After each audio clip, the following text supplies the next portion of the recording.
একটা বড় মালা দিয়ে 100 টাকা দিয়ে ডালা আছে, একটা সিঁড়ি ডিসপাতি মালা দিয়ে কেন কি হাতে নিবি না? Hello everyone, good morning. সবাই কেমন আছো বন্ধুরা? আশা করি সবাই ভালো আছো। আর আজকে সকালটা হচ্ছে একটা অন্যরকম স্পেশাল সকাল, কারণ আজকে সকাল ভোর 5টা সময় রেডি হয়ে যাচ্ছি, কারণ সকাল সকাল না গেলে অনেক বেলা হয়ে যাবে। তো যাব আজকে পুজো দিতে। তো বেরিয়ে পড়লাম রেডি শেডি হয়ে, আর এই নতুন কুর্তিটা পরে নিয়েছি।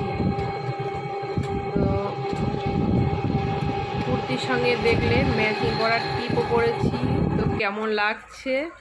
আর সোজা দেখো চলে এসেছি স্টেশন আমাদের।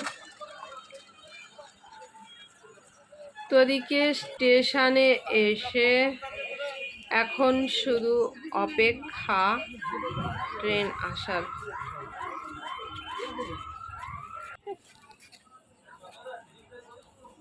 সামনে যাবি?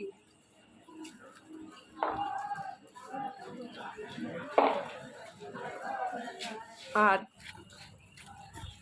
অলরেডি ট্রেনের জন্য অপেক্ষা করছি। আর দেখো, আর অপেক্ষা করতে করতে চলে এলো ট্রেন।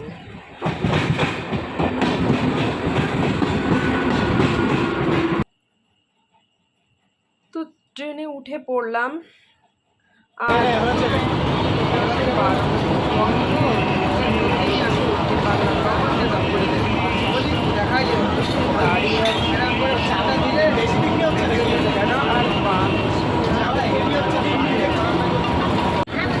দেখো বাইরে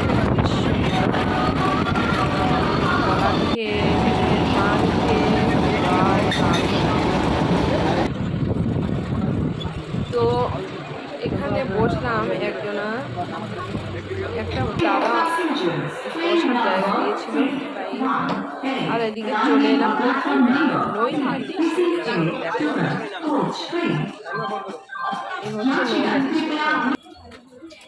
তো নেমে সোজা আজকে কোথায় যাচ্ছি বলো তো বন্ধুরা? আজকে যাচ্ছি সেই নৈহাটি।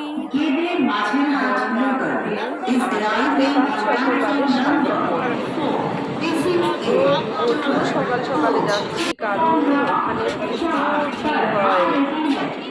ভিড় হয়। তো আমরা তার জন্য অনেক ভোরবেলা বেরিয়ে এখন দেখো ওভারব্রিজ পার হচ্ছি।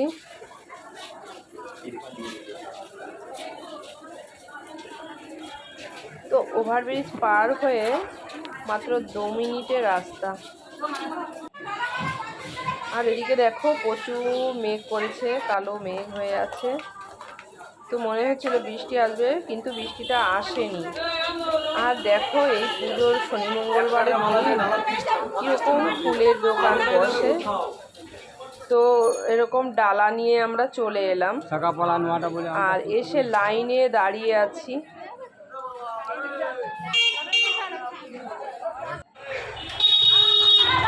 তো এই দেখো লাইন, মানে মন্দির থেকে পুরো গঙ্গা অবধি টানা লাইন। তো এই যে আমরা ডালা নিয়ে দাঁড়িয়ে আছি। তো আমাদের বেশিক্ষণ লাইনে দাঁড়াতে হয়নি। তো খুব সুন্দরভাবে আমরা পুজো দিয়ে এসেছি। আর যাই হোক, অনেক দিনের আশা ছিল, তো আজকে সেটা পূর্ণ হতে চলেছে। মা আমাদের নিয়ে এসছে। আর এই যে অলরেডি আমরা এখন মন্দিরে ঢুকবো। এই দেখো বড় মা, নৈহাটির বড় মায়ের মন্দির। আজকে সেই মনের কামনাটা পূর্ণ হলো, আর পুজো দিয়ে চলে এলাম স্টেশনে। তো ভিডিওটা এই অবধি, কেমন লাগলো অবশ্যই জানিও। টাটা।